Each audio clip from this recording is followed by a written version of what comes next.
नमस्कार, आपण पाहता हिरकणी न्यूज.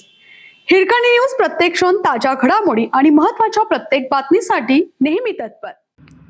लव्ह जिहादचा आरोप नंतर फसवणुकीचे वळण. नांगोळे तालुका कवटेमहांकाळ येथील महिलेला पळवून नेल्याच्या आणि लव्ह जिहाद असल्याच्या आरोपामुळे गावात तणाव निर्माण झाला होता. या प्रकरणी संशयिताला अटक करावी म्हणून सकल हिंदू समाजाच्या वतीनं आंदोलनाचा इशारा दिला होता. सोमवारी संदीप गिड्डे यांच्या नेतृत्वाखाली पोलीस ठाण्यावर ठिय्या आंदोलन केलं. तणाव निर्माण झाल्याने संबंधित महिलेने नांगोळे येथील संशयित समीर पाटील याच्या विरोधात आर्थिक फसवणूक केल्याची तक्रार दिली. तिची रवानगी आता महिला व बालकल्याण अधिकारी कार्यालयात केली आहे.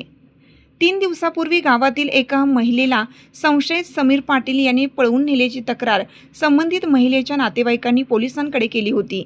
त्यामुळे लव्ह जिहादचा संशय येऊन नागरिकांमध्ये संताप निर्माण झाला होता. याबाबत 3 दिवसानंतरही पोलिसांकडून कारवाई केली नव्हती. त्यामुळे सोमवारी सकाळी पोलीस ठाण्यासमोर ठिय्या आंदोलनाला सुरुवात केली. संशयिताला तातडीने अटक करावी अशी मागणी यावेळी करण्यात आली.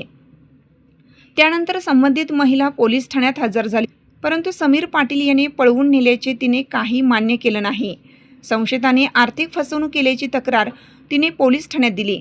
जत उपविभागीय अधिकारी सचिन थोरबोले यांनी आंदोलकांशी चर्चा केली.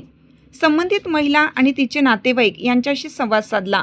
त्यानंतर पोलिसांनी महिलेचा जबाब नोंदवला. संशयिताच्या चौकशीचे आश्वासन दिले असे सांगितल्यानंतर आंदोलन मागे घेतले. आपल्या हिरकणी न्यूज चॅनलला लाईक करा, शेअर करा आणि सबस्क्राईब करायला विसरू नका. आणि रहा अपडेट.